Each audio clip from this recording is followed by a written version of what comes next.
저 남편 입장입니다. 저는 남들에게 말하지 못하는 병이 있습니다. 평생 결혼을 하지 못할 거라 생각했는데 이런 제게도 결혼할 여자가 생겼습니다. 들으셨는지 모르겠지만 제가 몸이 약해서요. 부모님과 함께 살아야 하는데. 들었어요. 부모님이 곁에 계시면 도움도 받고 좋죠. 근데 진짜 허약 체질인 줄만 알았을 것 같아. 아, 이때 정확하게 얘기했어야 된다. 난 정신질환이 있다. 이렇게. 그럼. 전 아내에게 제 병을 숨겼습니다. 대학교 때 발병한 이후 치료도 줄곧 잘해왔고 담당 의사도 약으로 조절이 잘 되고 있어서 일상생활에 전혀 문제가 없다고 했거든요. 그러면 증상이 완화되고 있었나 봐요. 일상생활이 가능하다라고 했으면 의사가 그러니까 본인도 결혼 생각을 했겠지, 그죠? 무서워.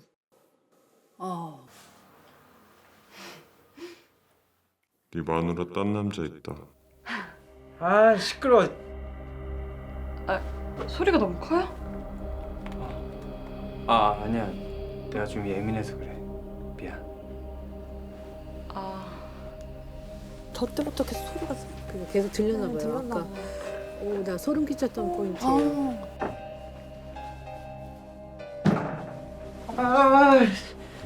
본인도 너무 네 괴롭겠다. 마누라 바람났다고 왜 내 말을 안 들어? 이상하게 아내와 결혼하고 증상이 심해졌습니다. 하는 씨 뭐예요? 빨리 나와요. 나 TV 보고 싶어. 오랜 시간 혼자 지내다 낯선 사람과 같이 살게 되니까 저도 모르게 스트레스를 받는 것 같았습니다. 세상이 얼마나 무서운 곳인지 아내는 그것도 모르고 틈만 나면 외출할 생각만 했습니다. 대체 누구를 만나는 걸까요? 네 마누라 바람났어. 어떤 놈이 네 마누라 노리고 있어. 자긴 나름 노력하고 있는데.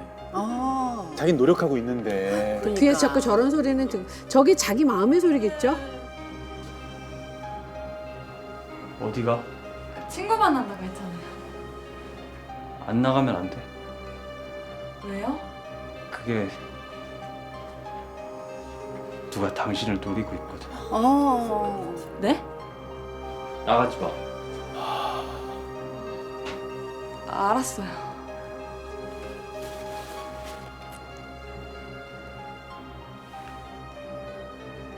영미야, 안 돼.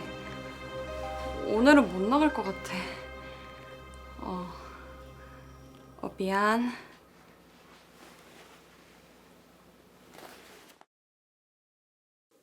또 잘 버티고 살고 있는데. 이때까지만 해도 네. 그죠? 여자는 그냥 살아보려고 했죠. 남자도 노력하고 있는 것 같은데. 노력은 하고 있는 거 같아. 약도 잘 먹고. 네. 아내 때문에 신경을 많이 써서 그런지 증상이 자주 나타났고 갈수록 병원에서 심해지는 처방해준 약은 저를 계속 잠에 빠져들게 했습니다. 참는다고 참았지만 때때로 그러지 못한 경우도 있었습니다. 아니야! 아니라고! 아니야! 아니야! 그놈이 네 딸한테도 접근했네. 말려.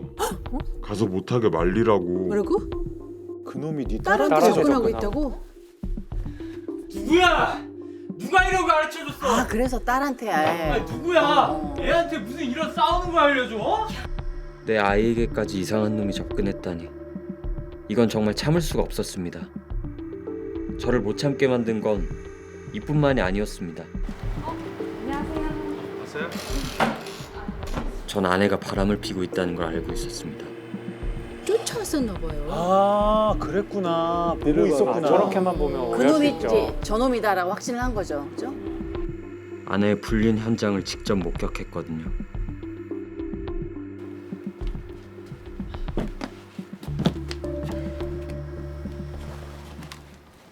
들었지? 여기서 더 하면 너 정말 입원이란다. 이번 날 정도. 왜 이래 대체? 왜 서엄마를 그렇게 못살게 굴어? 진짜 바람 피는 거 봤다고. 이놈이 또 그만 좀 때려줘. 일단 서엄한테는 으차장 촉이라고 할 테니까 그렇게 알고 방에서 웬만하면 나오지 마. 병원에는 입원을 할 정도면 심각한 정도죠. 네. 그러네. 아니면 2층에다가 데려다 놓는다. 아이 그건 싫어. 싫으면 잘해. 너 들키면 진짜 이혼이야, 이혼. 들키면? 이렇게 인식하고 있구나. 아, 알고 있었다니까요. 그러니까. 아니 왜냐면 대학생 때부터 알았어. 그러니까. 그럼 그럼. 확실하게 숨긴 거네. 알았어요.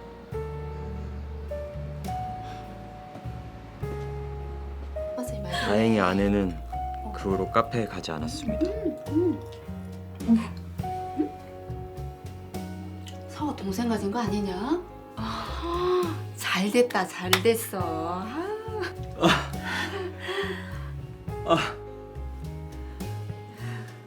내일 당장 병원 가보자. 그런데 전 알고 있었습니다. 이 아이가 제 아이가 아니라는 걸요.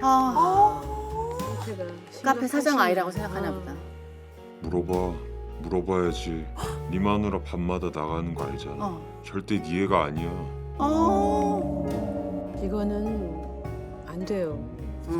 좀 심각하다. 아이 왜 그래요? 아무것도 아니야. 당신 말이야. 그 애가 내 애 맞아? 아내 입장에서는 억장이 무너지지. 뭐라고요? 그 애가 진짜 내 아이 맞냐고. 미쳤어요?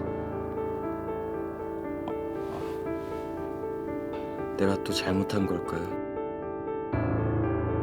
아내가 제 병을 알게 된 것 같습니다. 억울합니다. 전 아내의 바람도 참고 살았어요. 그렇게 생각하는구나. 해달라는 것도 다 해주고 살았습니다. 이까지 병 하나쯤 이해해줄 수도 있는 거 아닙니까? 이까지? 전 아내를 사랑합니다. 아내와 헤어지기 싫습니다. 무서워. 자, 이제 남편 이야기까지 들어봤는데요. 일단 남편의 사정을 보니까 결혼 전에 병이 발병했고 치료받고 약을 먹었었어요. 그래서 먹고 뭐 있고. 일상생활이 괜찮다라는 네, 진단까지 네. 받았었고, 근데 결혼 후에 증상이 심해지고 있는데 여기까지는 정확한 팩트고요. 이러면 지금 남편의 귀책 사유가 더 커져가는 것 같은데. 근데 뭐 나름대로 남편이 노력은 또 했거든요. 노력하기 위해서 병원도 열심히 다닌 것 같고. 어떻게 근데 보셨어요? 양쪽의 귀책을 나누기에는 와이프분의 귀책이 아예 없어가지고. 뭔가 있는지가 음. 일단 의문인 것 같고 네. 만약에 실제 남편이 생각한 대로 바람을 폈다라고 하면 당연히 문제겠지만 지금 아내분이 바람을 핀 것 같진 않아서 네. 아내분에게는 귀책은 없어 보입니다. 좀 더 심각하게 병에 대해서 묻지 않았던 거 정도. 그게 어떤 아내 탓으로 돌릴 그게 수 무슨 뭐 돌릴 수- 그치. 아내 탓으로 돌릴 만한 그게 뭐 되나요? 그게 하나 지금 이제 약간 상황에 미스였던 보면은 정말 거. 큰 한강에 돌 하나 던진 거지 뭐 그게 그렇게. 그러네. 또 영상 보니까 뭐 네. 시어머니도 그렇고 여기 남편도 그렇고 숨기려고 마음을 먹었던 부분이 보여지니까. 들켰다고 하잖아요. 들켰다고. 네. 제가 그러잖아요. 대학교 때부터 약을 먹었던 이미 다 증상을 알고 있었던 거예요. 네, 문제는 결혼한 후에 그렇지. 남편이 계속 나빠지는 거잖아요. 그러네요. 그러니까 결국은 아내는 뭐 갈등하다가 이제 두 번째 아이까지. 근데 남편이 결정적으로 그런 얘기를 해요. 남이 애라고. 자기는 정말 힘들게 가졌는데 그게 들었을 때는 정말 억장이 무너질 것 같다는 그러니까. 생각이 들어요. 이게 여자가 뭐 아까 제가 말씀드릴 때는 뭐 돈 때문에 그렇지만 그럼에도 불구하고 이렇게 살아오면서 이제 남편하고 어떻게든 잘 살아보려고 했지만 그 두 번째 아이까지 이제 선물로 받았는데 그 아이가 다른 남자의 아이라고 하니까. 그거는 이제 정이 굉장히 뚝 힘들지 떨어지지. 않았을까. 아니 그리고 오히려 밝히고 결혼했더라면 이 아내가 좀 더 이렇게 남편을 이해하고 보듬어주고 같이 좀 우리가 극복해보자 했으면 이렇게 심해지지 않을 수도 있지 맞아요. 않았을까. 네. 그 생각이 좀 아쉽네요. 그런 면에서. 자, 만약에 다 밝히고 결혼을 했던 거예요. 네. 이런 정도의 질환이 있다. 고지를 하고 결혼했다면 이런 상황이 됐어도 이혼을 할 수 없는 거예요. 남편은 노력을 하고 있어요. 지금 네. 약도 먹고 병원도 네. 다니고. 아 그러면 저는 이혼 사유는 안 될 것 같습니다. 그런데 다만 만약에 계속 심해져가지고 아까 그 화면에서 어머니가 너 더 심해지면 입원해야 되는데 이런 이야기가 나왔잖아요. 네. 내가 관리를 하는데도 진짜 심해졌어. 그래서 병원에서 입원 치료까지 권했는데 난 절대 병원 안 들어갈 거야. 버텨. 이러면 이제 그때는 이혼 사유가 되겠지만 예. 처음에 다 밝히고 결혼했고 아내도 알고 있었고 적극적으로 치료를 하고 있는데 그런데 내가 이제 와서 나 도저히 못 참겠어. 내가 생각했던 거와 달라. 이럴 수는 없어요. 오히려 그렇게 해서 이혼 청구를 하면 법원에서는 알고 결혼했으면 아내가 남편을 같이 부양하고 챙길 의무가 있는 사람인데 아하. 오히려 이혼 청구를 하면 말도 안 된다. 이렇게 오히려 기각이 될 거예요. 그럼 이 부분은요. 네네네. 지금 남자가 단순히 의심이 아니라 이 애는 다른 남자의 애야라고 규정지었고 네. 이 여자는 바람을 피고 있어 믿고 있는 라고 거잖아요. 믿고 있어요. 네. 이 부분도 이혼 사유가 안 돼요? 근데 그게 병의 발현의 측면에서 그랬다고 하면 진짜. 근데 병이 발현돼서 이 네. 너무 괴로운 상황이면 이혼을 시켜줘야 되는 거 아니에요? 이게 점점 그러니까 더 심해지고. 제가 봤을 때는 와 어렵다. 그렇게 본인이 스스로 생각하고 이제 그로 인해서 가족 관계가 어려워졌다라고 하면 위자료까지 지급은 안 하더라도 재판부가 이혼은 인정을 해주지 않을까라는 생각은 들거든요. 현재 이제 가족 관계가 깨졌고 그리고 유지하기가 어렵다면 굳이 이 가족 관계를 유지해야 할 필요성이 있느냐 네. 이 부분도 재판부가 보고 있기 그 때문에 위자료 못 받아요? 왜냐면 거짓말한 거잖아. 얘기를 안 한 건데. 그럼 그걸 이제 뒤늦게 알고 그 안 때로부터 6개월 이내 그때 그렇지. 했으면은 위자료를 그때 받았을 수 말씀하셨던 있는데 아까 대로. 말씀하신 것처럼 기존에 처음에 알고 오랜 시간이 지난 다음에 이제 못 살겠어라고 하면 그거는 인정 안 그때는 된다는 네, 얘기죠. 규책 사유가 없지만 그래도 혼인이 파탄이 됐다라고 한다면 재판부에서는 위자료 없이 이혼을 해주지 않을까라는 생각도 있어요. 그래도 재산 분할은 되는 거잖아요. 그럼요. 네, 규책 사유와 재산 분할은 별개로 봐야 됩니다. 그렇죠. 아. 예. 그러니까 뭔가 남편의 뭐 잘못된 거를 발견하면 6개월 안에 이혼 신청을 하지 않으면 그게 또 안 된다고 그러더라고요. 그런 6개월 이런 거 좀 없애면 안 돼요? 아니 어떻게 사니까 6개월 해서 그때 예. 해결을 합니까? 근데 지금 이 사실을 알고 나서 6개월 안에 이혼 청구를 해야 된다고 말씀 주셨는데 이 기간이 지났으면 보통 과거의 이례적인 사건 같은 경우는 그 사건이 있은 날로부터 6개월 이내에 있어야 되는데 지금 사연처럼 정신질환 같은 경우는 이례적인 과거의 사건이 아니고 현재까지도 계속 지속되는 사건으로 볼 수 계속 있거든요. 커지고 있잖아요 지금. 네, 그래서 과거 6개월을 알았다고 하더라도 현재 시점에서 문제가 발생하기 때문에 충분히 소송은 가능하다고 봅니다. 근데 이걸 여기는 점점 심해지니까 맞아. 그냥 이혼을 내면은 거의 재판 하시는 분들은 이혼하라고 그러지 않을까. 근데 지금 이 여자분 입장에서 현실적으로 접근했을 때 지금 경력 단절된 기간도 있고 그렇죠. 갑자기 애. 이혼을 해서 내가 일자리를 구했는데 친정도 케어하면서 애 둘까지 깐난해. 본인까지 깐난해요. 그러면 한 달에 1,000만 원 가까이를 벌어야 되는데 그런 일을 구할 수 있는 여건이 저는 안 될 거라고 보거든요. 현실과 어느 정도 타협을 한다면 지금 당장 이혼하시기 어려울 것 같아요. 그럼 어떻게 했으면 좋을까요? 어떻게 했으면 좋을까요? 이 아내가 어떻게 하는 게 좋을까요? 그냥 시부모님한테 가서 뭔가 이렇게 좀 합의를 심정적으로 이끌어야 될 것 같아요. 결혼 전에 왜 나한테 말씀 안 하셨습니까? 지금 이렇게 병이 도졌고 나한테 이렇게 위협적이고 지금 완전히 정신이 오락가락하고 근데 나는 아이가 둘입니다. 친자 확인 하세요. 그럼 친자 확인이 됐다. 네. 그러면 이거는 나는 이렇게 지금 살아갈 수 없으니까 당신의 손자 손녀를 책임져야 되지 않겠습니까? 경제적으로도 풍족하지 않습니까라고 며느리가 가서 설득을 해야 된다고 생각해요. 남편이 재산이 없어도 이혼 후에 아내가 법적으로 보호받는 방법이 있을까요? 현실적으로는 양육비 지급 청구하는 수밖에 없는데요. 아. 다만 이 경우에 남편이 지금 경제 활동을 하고 있지 않고 부모님의 건물을 관리하고 있잖아요. 그러면 본인 앞으로 소득이 잡히는 게 없을 거란 말이죠. 네. 그렇게 되면은 우리가 양육비 산정 기준표는 소득을 기준으로 하기 때문에 최저 양육비가 책정될 위험이 있어요. 그래서 이거는 만약에 남편이 적정 수준으로 양육비를 주지 않으면 소송으로 다툴 때 실질적으로 뭐 어떤 건물을 많이 그 부모님이 소유하고 있고 경제적으로 여력이 많이 있다는 점을 아주 충분히 주장해야 양육비를 받을 수 있지. 아니 시어머니 시아버지가 이렇게 재산이 많으시면 그거를 좀 받아야 되는 이런 법적인 조치는 없나요? 그런 것은 전혀 근데 없습니다. 같이 거짓말하신 거잖아요. 시어른들께서 네. 왜냐면 숨기고. 알고도 말씀 안 하셨고 너 네. 이러다가 안 되니까 정말 가만히 있어. 그 시댁에도 책임 있는 거 아니에요? 그러면 어느 정도 그렇지. 건물 하나 좀 떼줘야지. 그치, 예를 들면 괘씸죄라든가 네. 뭐 이런 거에서 뭔가 본인들이 거기에 대한 책임을 지셔야지. 아무리 자기 손자, 아들도 손녀잖아요. 중요하지만, 그렇죠. 자기 손자 손녀인데 결국 해결해줘야지. 여기 사연에 나온 것처럼 처음부터 조직적으로 계획적으로 그렇게 은폐를 했다고 하면 정신적인 위자료는 청구할 수 있을 수는 있는데 아시다시피 또 위자료의 액수가 그렇게 충분하진 않아서 야. 재산 분할까지는 안 된다. 네, 재산 분할은 안 된다. 그 양심에 맡기는 수밖에 없네요. 그 솔직히 말하면 이 여자분이 아이 엄마가 굉장히 고민되실 것 같아요. 그러니까. 왜냐면 경제적인 문제를 맞아요. 그러니까. 이거 무시 못하잖아요. 게다가 당연하죠. 너무 중요하죠. 친정을 도와주고 있는 것 같거든요. 아까 얘기 들어보니까.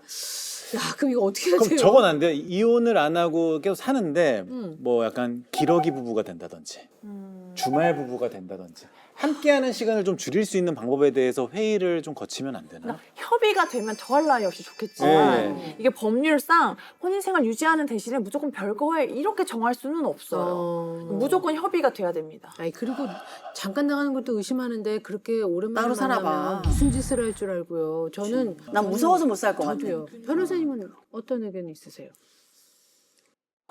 이 사건은 한숨이 나와요. 한숨부터 나오는데 어렵죠, 어려워요. 변호사 입장에서는 그냥 이혼하시라고 말을 하고 싶긴 하지만 근데 이게 현실적으로 또 그러니까. 맞대야 할 문제가 너무 커가지고 어려운 문제네요.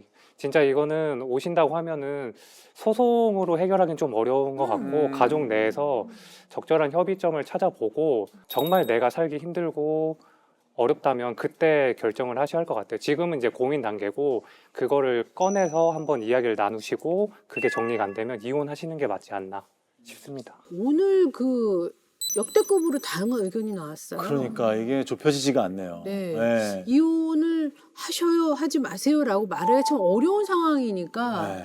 뭔가 전 윤영민 씨가 말씀하셨던 그 부분이 조금 마음이 더 가거든요. 시부모님하고 설득을 다가를 좀 좀 짓고 인간적으로 좀 적극적으로 설득을 치료를 좀 해보고 그렇지.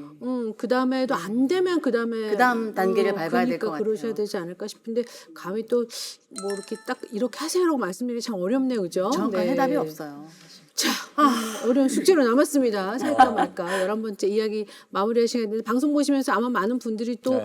의견들이 많으실 것 같아요. 이렇게 그러니까요. 했으면 좋겠다라고 댓글들을 많이 남겨주시는데 아마 이번 사건이 좀 그런 케이스가 되지 않을까 맞아요. 생각이 듭니다. 그러니까 저희들의 네. 의견도 그렇지만 댓글들도 잘 보시고 우리 사연자분께서 네. 잘 고민하시고 어떤 선택을 결국엔 하셔야 될 테니까 네네네네. 현명한 선택을 하실 수 있기를 건강검진표 서로 교환하시고 정신 건강까지 꼭. 제일 중요한 건 결혼에 있어서는 신뢰인 것 같아요. 맞습니다. 그죠? 신뢰가 깨지면 그 밝힐 거 어떤 게 밝히고, 아닐 거 채워지더라도 네. 참가 어려운 것 같아요. 네. 자, 아유, 더 살아 아님 말아. 제2의 결혼 전쟁 황혼 공감 토크쇼 살까 말까. 저희는 다음 시간에 뵙겠습니다. 고맙습니다.